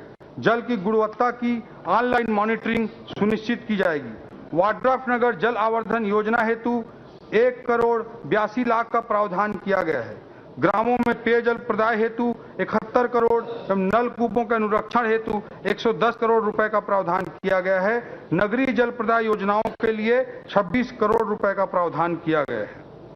मातृशक्ति एवं नवनिहालों का विकास महतारी वंदन योजना अंतर्गत सभी पात्र महिलाओं को 12,000 रुपए वार्षिक डीबीटी के माध्यम से भुगतान किया जाएगा।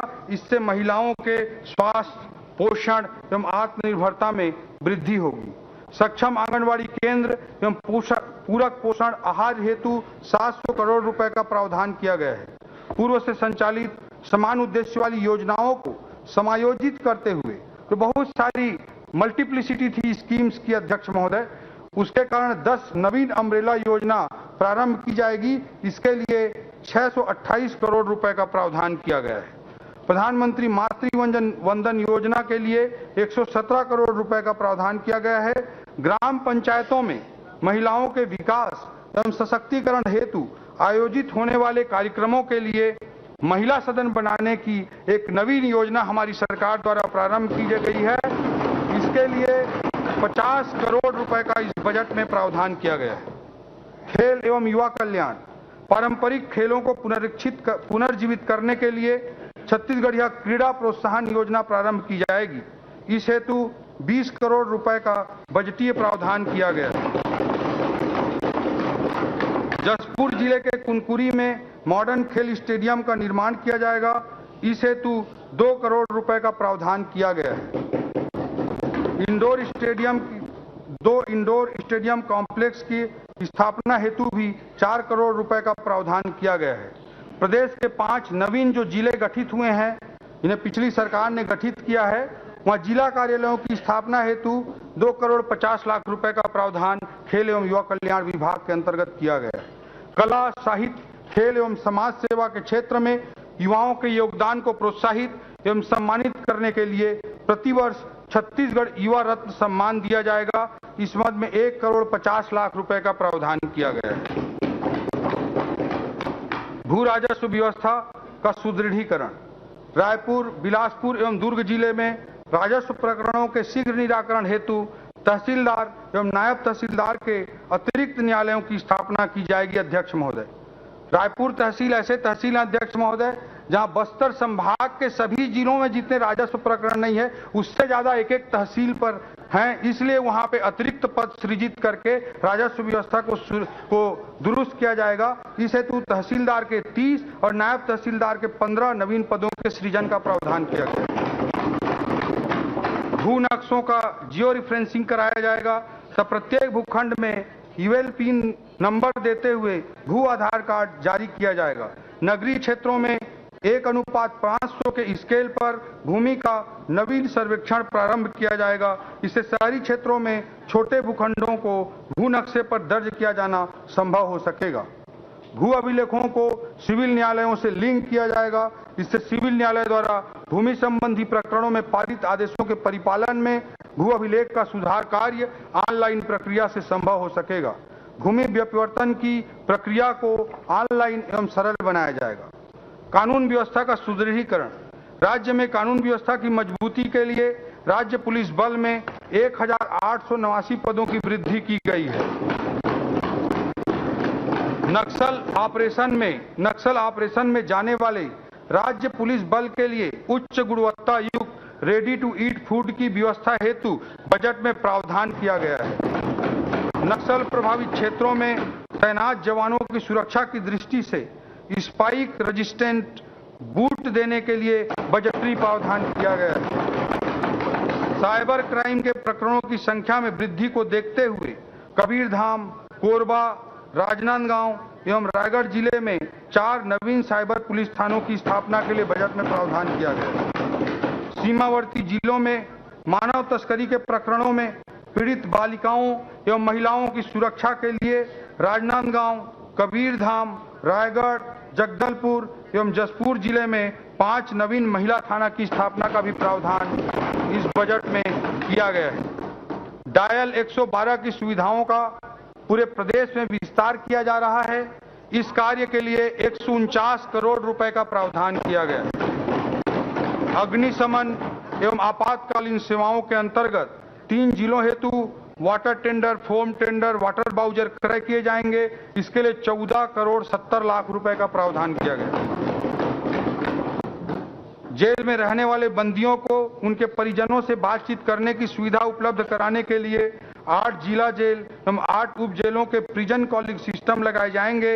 इसके लिए 1,16,00,000 रुपए का प्रावधान किया गया। जेलों की व्यवस्था से संबंधित विभिन्न कार्य जैसे बंदी बैरक, सीसी रोड, आवासीय भवन एवं बाउंड्री वाल निर्माण हेतु 32 करोड़ रुपए का प्रावधान किया गया है।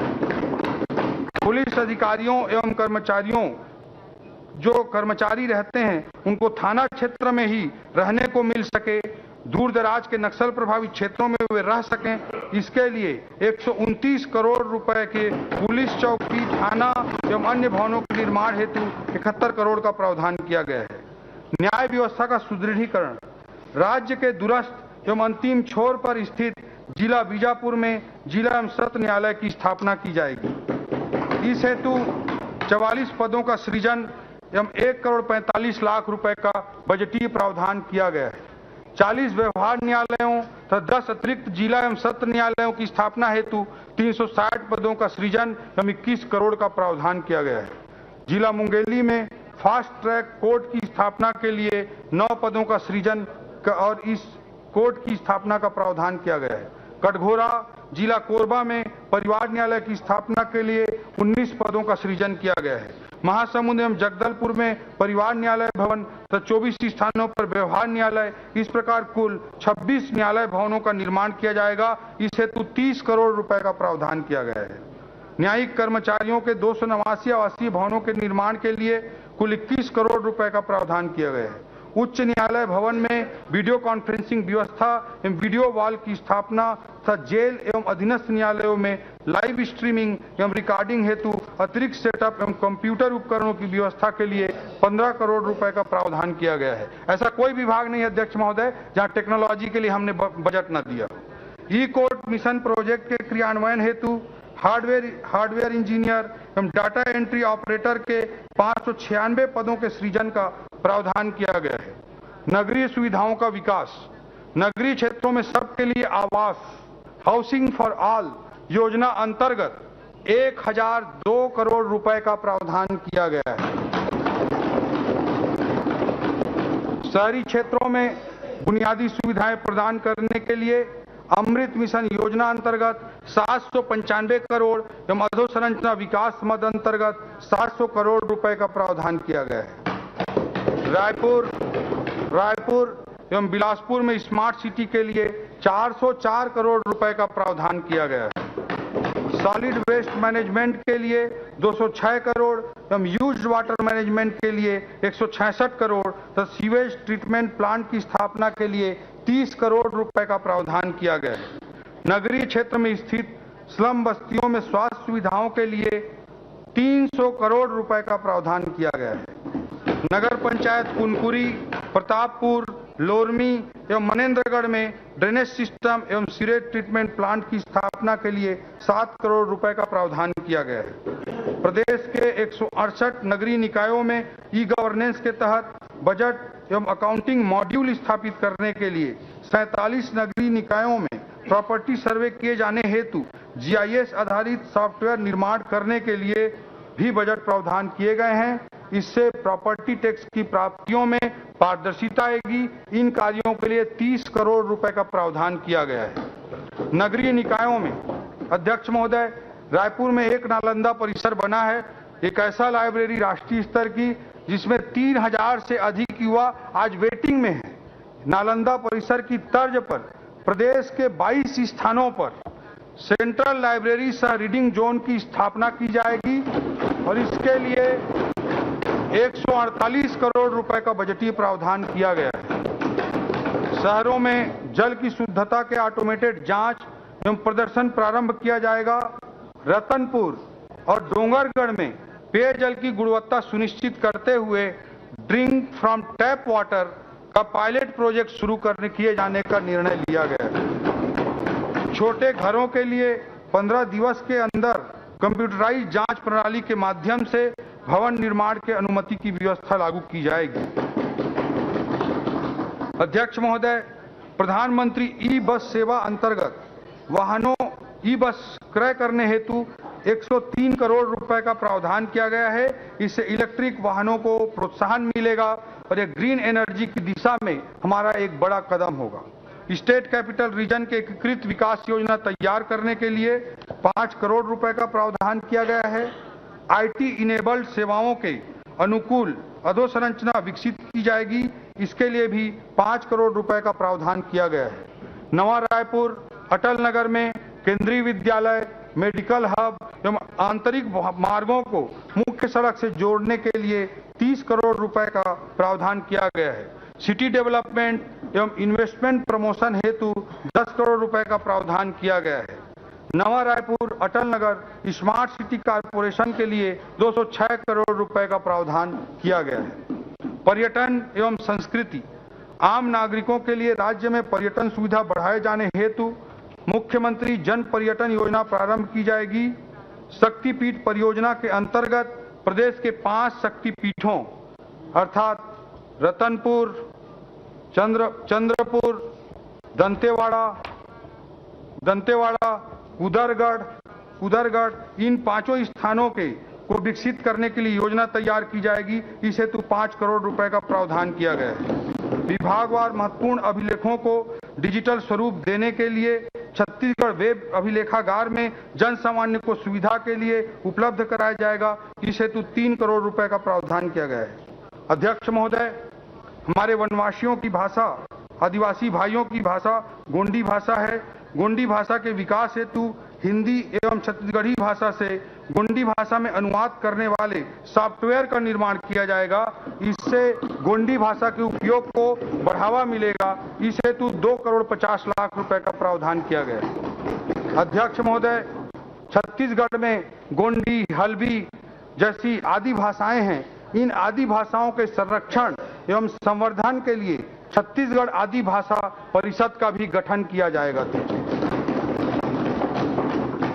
वन एवं जलवायु परिवर्तन, तेंदुपत्ता संग्राहकों को प्रति मानक बोरा 4,000 रुपए से बढ़ाते हुए 5,500 की दर से संग्रहण शुल्क का भुगतान किया जाएगा।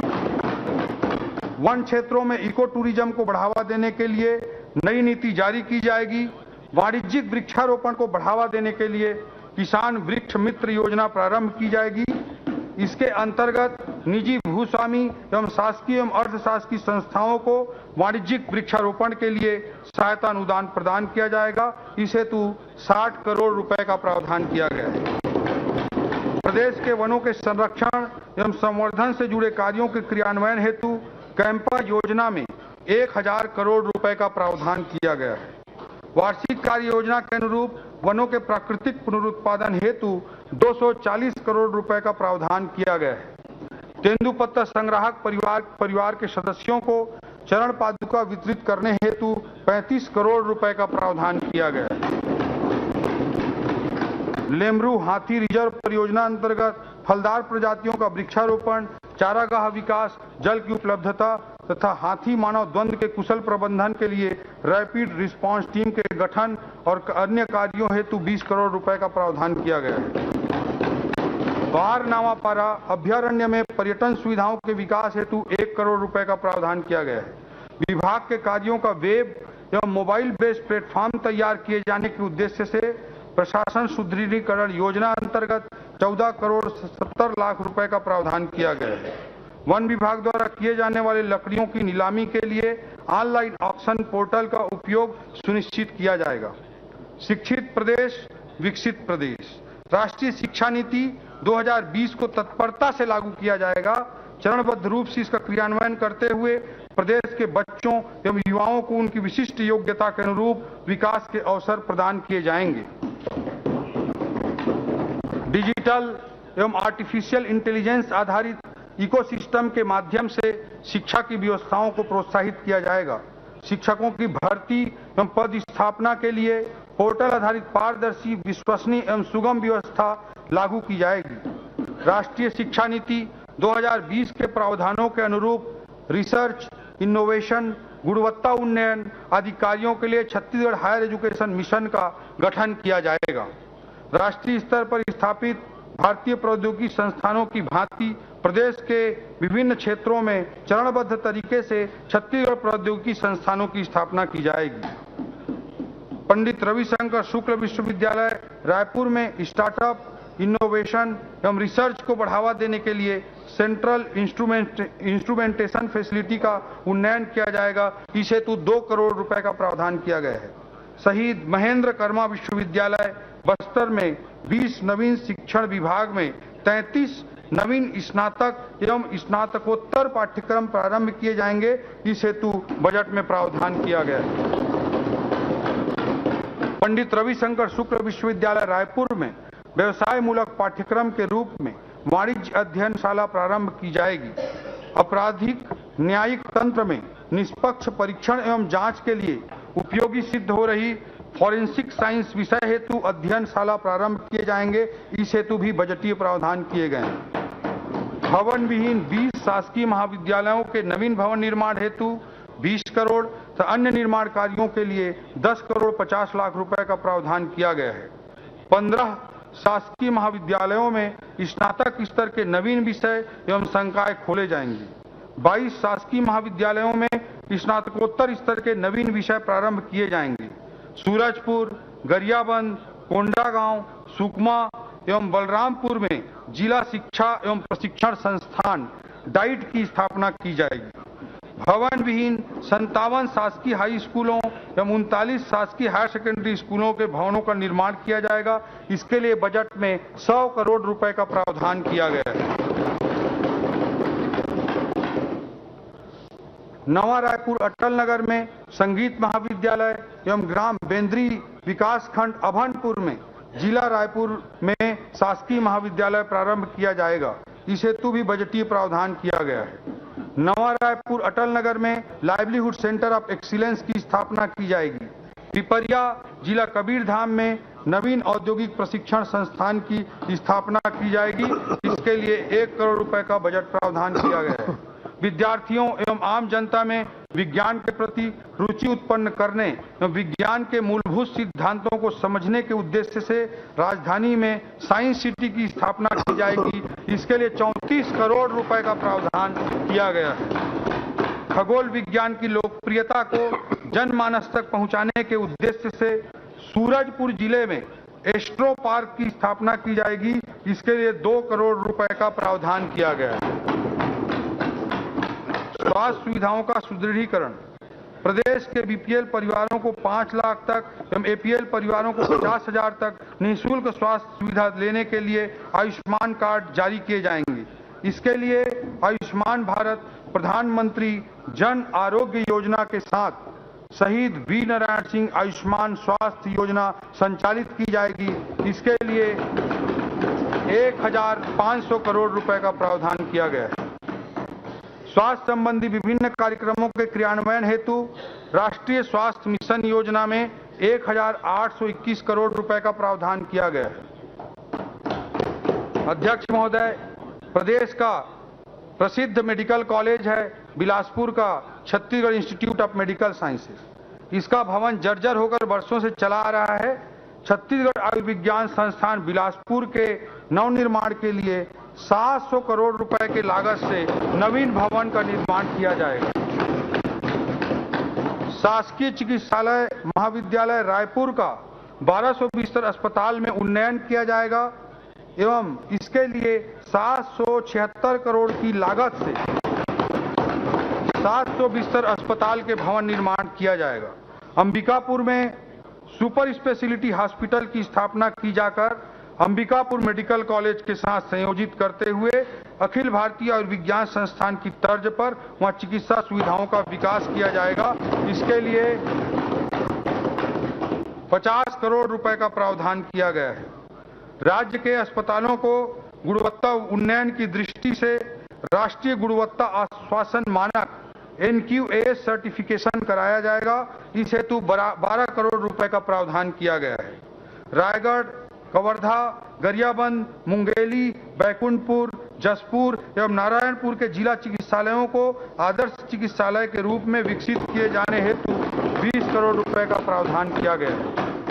राजनांदगांव मेडिकल कॉलेज में ट्रामा सेंटर की स्थापना हेतु 2 करोड़ 70 लाख रुपए का प्रावधान किया गया है। नवीन 5 जिले खैरागढ़ छुई खदान गंडई, मनेन्द्रगढ़ भरतपुर चिरमिरी, सारंगगढ़ बिलाईगढ़, गौरेला पेंड्रा मरवाही एवं सक्टी में सिविल सर्जन सह अस्पताल अधीक्षक एवं मुख्य चिकित्सा एवं स्वास्थ्य अधिकारी कार्यालयों की स्थापना की जाएगी। मनेन्द्रगढ़ चिरमिरी तथा कुनकुरी में 220 बिस्तर अस्पताल की स्थापना की जाएगी। बस्तर में नर्सिंग कॉलेज की स्टाफ क्वार्टर हेतु भी इस बजट में प्रावधान किया गया है। डीकेएस के सुपर स्पेशलिटी हॉस्पिटल रायपुर एवं फिजियोथेरेपी महाविद्यालय रायपुर में छात्रावास निर्माण हेतु 2 करोड़ रुपए का प्रावधान किया गया है। 300 प्राथमिक स्वास्थ्य केंद्र, 25 जिला चिकित्सालयों एवं 48 क्रियाशील फर्स्ट रेफरल यूनिट के लिए लैब टेक्नीशियन के 373 पदों का प्रावधान इस बजट में किया गया है। प्राथमिक स्वास्थ्य केंद्र खड़गवां, जिला मनेन्द्रगढ़ चिरमिरी भरतपुर को सामुदायिक स्वास्थ्य केंद्र के रूप में उन्नयन के लिए 37 पदों का प्रावधान किया गया है। उप स्वास्थ्य केंद्र गोलावन, जिला कोंडागांव को प्राथमिक स्वास्थ्य केंद्र में उन्नयन हेतु 12 पदों का प्रावधान किया गया है। सिविल अस्पताल कुरुद, जिला धमतरी को 50 बिस्तर अस्पताल से 100 बिस्तर अस्पताल में उन्नयन किया जाएगा। 15 नवीन प्राथमिक स्वास्थ्य केंद्रों की स्थापना की जाएगी। इसके लिए 276 नवीन पद सृजन का प्रावधान किया गया है। शहरी स्वास्थ्य केंद्रों में फिजियोथेरेपी, मानसिक स्वास्थ्य, नशा मुक्ति तथा योग संबंधी परामर्श सेवाओं के लिए मुख्यमंत्री शहरी स्वास्थ्य कार्यक्रम अंतर्गत 3,50,00,000 रुपए का बजटीय प्रावधान किया गया है। मनेंद्रगढ़, सूरजपुर, बलरामपुर एवं कोंडागांव में जिला आयुर्वेद कार्यालय प्रारंभ किए जाएंगे। 6 आयुर्वेद औषधालय रतनपुर जिला कोरिया, सेमरिया जिला रायपुर, निकुंम जिला दुर्ग, चित्रकूट जिला बस्तर, सुपेबेड़ा जिला गरियाबंद तथा रेरुमा खुर्द जिला रायगढ़ में खोले जाएंगे। जिला आयुर्वेद कार्यालय सूरजपुर में 10 बिस्तर के पॉलीक्लिनिक की स्थापना की जाएगी। भूमिहीन कृषि मजदूरों, श्रमिकों, निराश्रितों एवं दिव्यांगों की सहायता। भूमिहीन कृषि मजदूरों की सहायता हेतु दीनदयाल उपाध्याय भूमिहीन कृषि मजदूर कल्याण योजना प्रारंभ करने का इस बजट में प्रावधान किया गया है, जो मोदी की गारंटी का हिस्सा है। इसके अंतर्गत प्रत्येक परिवार को प्रति वर्ष 10,000 रुपए की आर्थिक सहायता दी जाएगी। इसके लिए इस बजट में 500 करोड़ रुपए का प्रावधान किया गया है। असंगठित श्रमिकों, असंगठित सफाई कर्मकारों, ठेका मजदूरों, घरेलू कामकाजी महिलाओं एवं हमालों के कल्याण हेतु अटल श्रम सशक्तिकरण योजना की शुरुआत की जाएगी। इसके लिए 123 करोड़ रुपए का बजटीय प्रावधान किया है। विभाग द्वारा असंगठित श्रमिकों के पंजीयन एवं योजनाओं के क्रियान्वयन के ऑनलाइन मॉनिटरिंग हेतु श्रमेव जयते पोर्टल आरंभ किया जाएगा। पोर्टल के विकास हेतु 2 करोड़ रुपए का प्रावधान किया गया है। निराश्रितों, वृद्धजनों, दिव्यांगों, विधवा एवं परित्यक्ता महिलाओं को पेंशन योजनाओं का लाभ देने के लिए 1,400 करोड़ रुपए का प्रावधान किया गया है। इससे लगभग 23 लाख हितग्राहियों को सामाजिक सुरक्षा पेंशन का लाभ मिल पाएगा। प्रदेश के दिव्यांगों के सामाजिक समावेश सुनिश्चित करने के लिए सार्वजनिक इंफ्रास्ट्रक्चर को दिव्यांग अनुकूल बनाने के प्रति भी इस बजट में बजटीय प्रावधान किए गए हैं।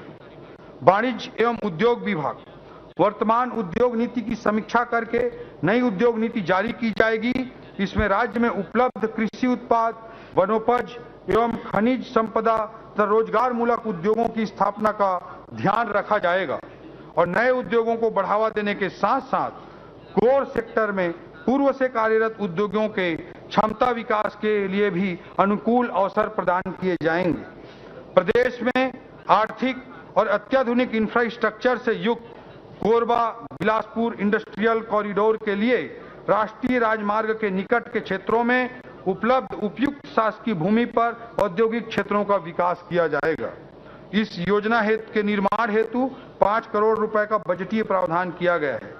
नए औद्योगिक पार्कों की स्थापना हेतु 60 करोड़, फूड पार्क की स्थापना हेतु 50 करोड़, लागत पूंजी अनुदान हेतु 200 करोड़ एवं ब्याज अनुदान हेतु 50 करोड़ रुपए का प्रावधान किया गया है। युवाओं को स्वरोजगार उपलब्ध कराने के लिए मोदी जी की गारंटी के तहत छत्तीसगढ़ उद्यम क्रांति योजना प्रारंभ की जाएगी। इन्वेस्ट इंडिया की तर्ज पर इन्वेस्ट छत्तीसगढ़ सम्मेलन आयोजित किया जाएगा। इस हेतु भी बजटीय प्रावधान किए गए हैं।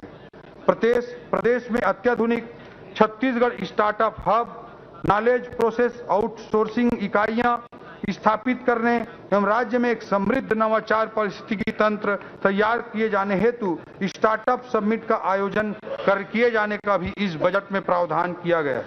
जिला कोरबा में एल्यूमिनियम पार्क की स्थापना किए जाने हेतु 5 करोड़ रुपए का बजटीय प्रावधान किया गया है।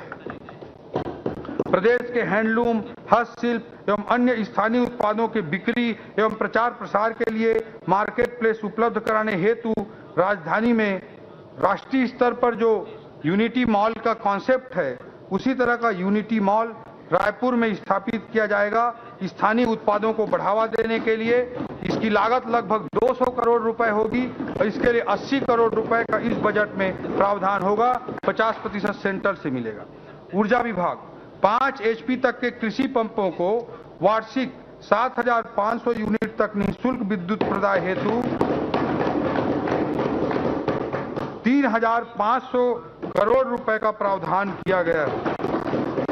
योजना में 6,96,000 कृषि पंपों को लाभ मिलेगा। हाफ बिजली बिल योजना अंतर्गत 43,34,000 घरेलू उपभोक्ताओं को 400 यूनिट की खपत तक हाफ बिजली बिल योजना का लाभ प्रदान किया जा रहा है। इसके लिए 1274 करोड़ रुपए का प्रावधान किया गया है। कृषि पंपों के ऊर्जीकरण हेतु 200 करोड़ रुपए का बजटीय प्रावधान किया गया है। कृषकों को सिंचाई की सुविधा हेतु सोलर सिंचाई पंपों की स्थापना हेतु 670 करोड़ रुपए का बजटीय प्रावधान किया गया है। बीपीएल उपभोक्ताओं को प्रति माह 30 यूनिट की खपत पर निःशुल्क बिजली प्रदान की जाती है। इस हेतु एकल बत्ती कनेक्शन योजना अंतर्गत अनुदान मद में 540 करोड़ रुपए का प्रावधान किया गया है। सौर सामुदायिक सिंचाई योजना अंतर्गत 795 हेक्टेयर कृषि भूमि को सिंचित करने के उद्देश्य से 30 करोड़ रुपए का बजटीय प्रावधान किया गया है। आईटी अधोसंरचना एवं आईटी इनेबल्ड सर्विसेज, प्रशासनिक कार्यों में तेजी, शासकीय धन के कपटपूर्ण संव्यवहार पर रोक तथा शासन में पारदर्शिता लाने के लिए आईटी अधोसंरचना का तेजी से विकास किया जाएगा। राजधानी मुख्यालय से लेकर ग्राम पंचायत स्तर तक प्रशासनिक कार्यों में आईटी इनेबल्ड सर्विसेज को बढ़ावा देने के लिए सभी विभागों में कुल मिलाकर 266 करोड़ रुपए का प्रावधान किया गया है। यह हमारी रणनीति का एक महत्वपूर्ण स्तंभ है। इन टेक्नोलॉजिकल एक्सपेरिमेंट्स को सही ढंग से संचालित करने के लिए Chhattisgarh centre for smart governance की स्थापना का भी प्रावधान इस बजट में किया गया है, ताकि टेक्नोलॉजी रिलेटेड चीजों को अच्छे तरीके से इंप्लीमेंट किया जा सके। राज्य शासन द्वारा संचालित सभी प्रमुख जन कल्याणकारी योजनाओं की एकजाई मॉनिटरिंग अटल डैशबोर्ड के माध्यम से की जाएगी। इसके लिए 5 करोड़ रुपए का बजटीय प्रावधान किया गया है। शासकीय धन के आय व्यय की दैनिक निगरानी के लिए एकीकृत वित्तीय प्रबंधन सूचना प्रणाली इफमिस 2.0 प्रारंभ की जाएगी।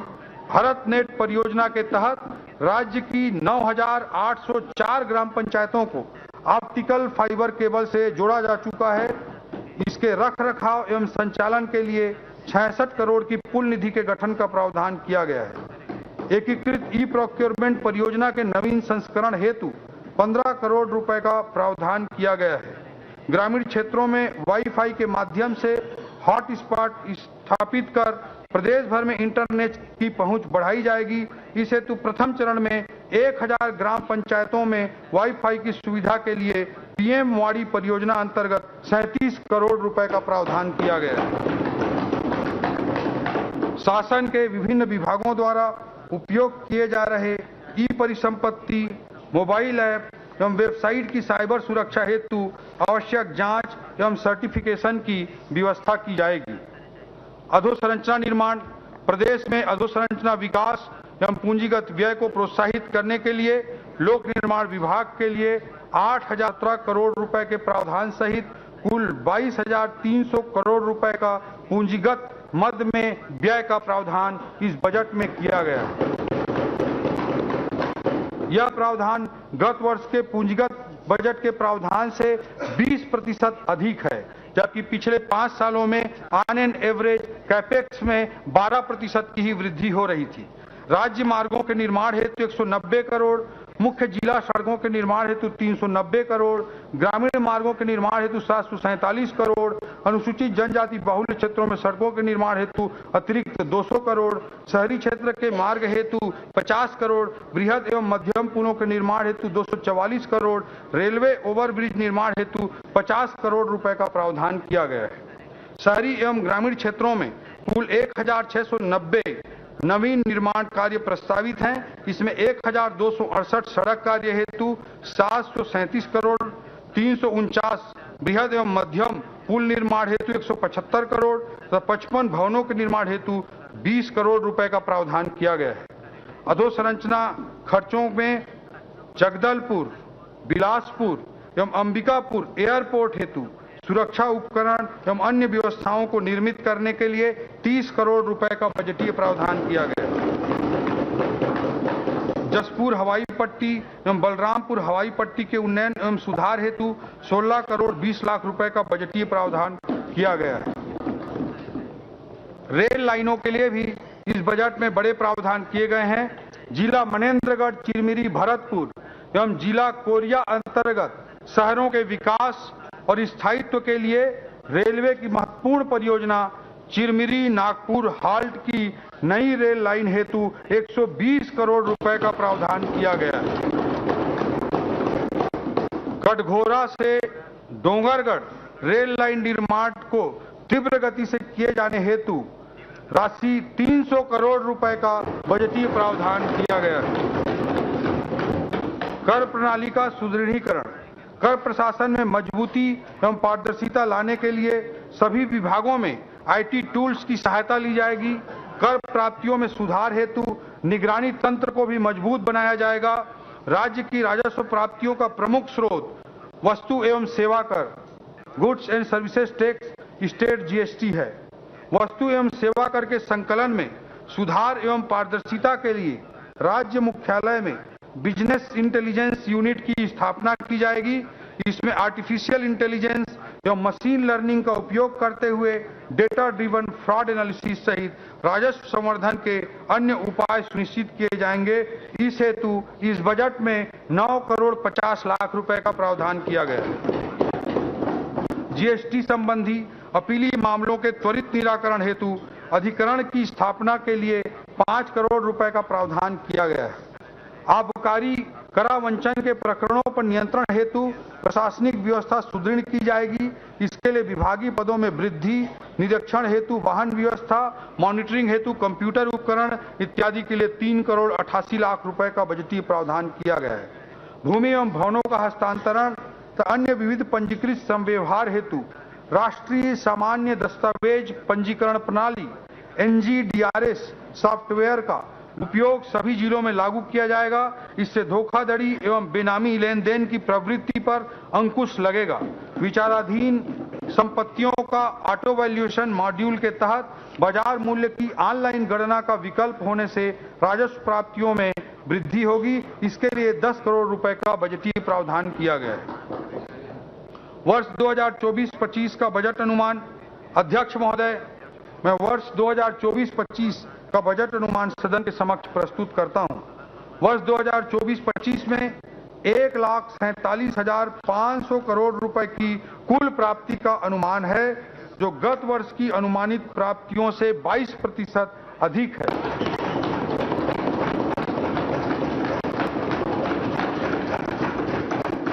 पिछले 5 वर्षों में बजट के साइज का जो औसत ग्रोथ था वो 8% था, जबकि पिछले बजट की तुलना में इस बजट में हम 22% की वृद्धि बजट के आकार में कर रहे हैं।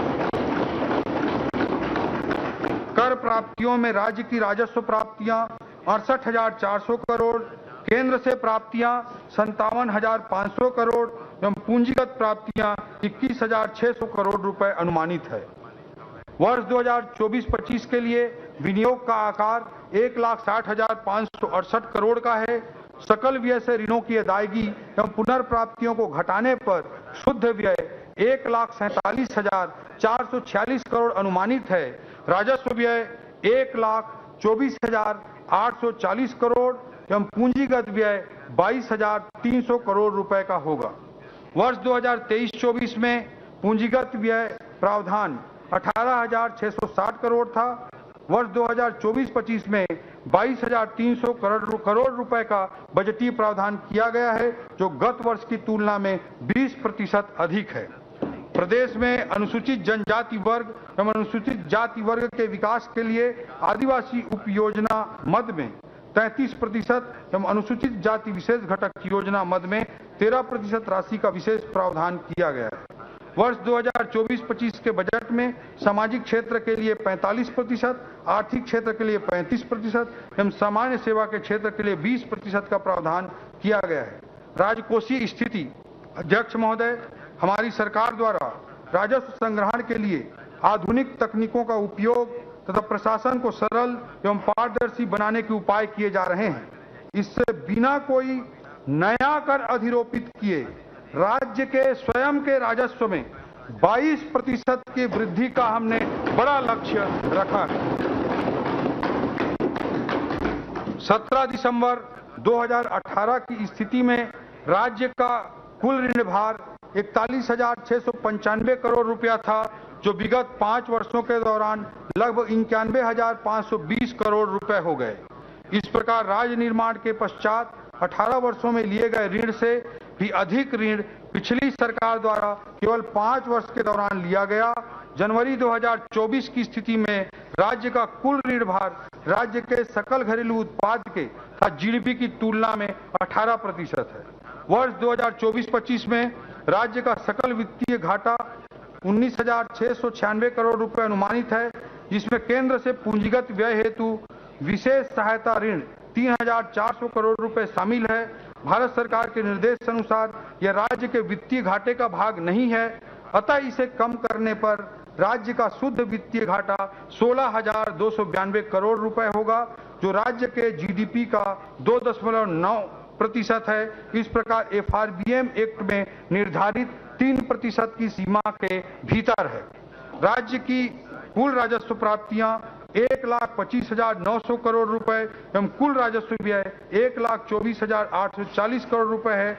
अतः वर्ष 2024-25 में राजस्व अधिक 1,060 करोड़ रुपए का होगा, अर्थात यह बजट रेवेन्यू सरप्लस राजस्व आधिक्य वाला बजट है। कर प्रस्ताव। अध्यक्ष महोदय, वर्ष 2024-25 के लिए कोई नया कर प्रस्ताव नहीं है।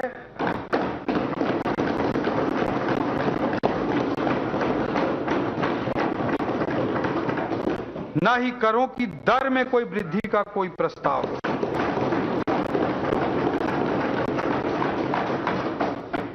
अध्यक्ष महोदय, भारत के यशस्वी प्रधानमंत्री श्री नरेंद्र मोदी जी की अगुवाई में भारत आज विश्व गुरु की भूमिका में पुनः आ गया है। आज हम विश्व की 5वीं सबसे बड़ी अर्थव्यवस्था बन चुके हैं। केवल 10 सालों में 11वें स्थान से आगे बढ़ते हुए हमने 5वें स्थान तक की छलांग लगाई है। कभी बीच में सांप सपेरों के देश की दुर्भाग्यजनक पहचान बना दिए गए भारत को आज विश्व महाशक्ति के रूप में देखा जा रहा है। अमृत काल में अगले 5 सालों के भीतर ही मोदी जी के नेतृत्व में हम विश्व की तीसरी सबसे बड़ी अर्थव्यवस्था बनने की ओर अग्रसर हैं। हम न केवल इस विकास के भागीदार हैं, बल्कि इस विकास में हमारा बढ़ चढ़कर योगदान भी अपेक्षित है।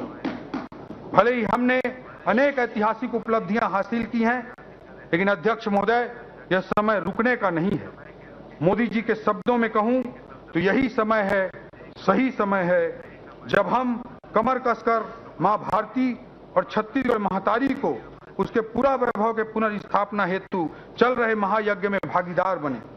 भले ही हमने बहुत कुछ हासिल किया है, लेकिन अभी भी बहुत कुछ प्राप्त करना शेष है। यह समय रुक जाने का नहीं है अध्यक्ष महोदय, बल्कि देश की प्रगति के साथ चलते रहने का है। देश के तेजी से विकसित हो रहे राज्यों के साथ सकारात्मक प्रतिस्पर्धा करते हुए हमारे छत्तीसगढ़ को तेजी से आगे बढ़ाने का है। अध्यक्ष महोदय, हमारी सरकार के फिलॉसफी को, हमारी सरकार के सोच को, हमारी सरकार के दर्शन को मैं कुछ पंक्तियों के माध्यम से प्रकट करना चाहता हूं। गहन सघन मनमोहक वनतरु, गहन सघन मनमोहक वनतरु मुझको आज बुलाते हैं, किंतु किए जो वादे मैंने याद मुझे आ जाते हैं। अभी कहाँ आराम बदा, यह मूक निमंत्रण छलना है, अभी तो मुझको मीलों मुझको चलना है।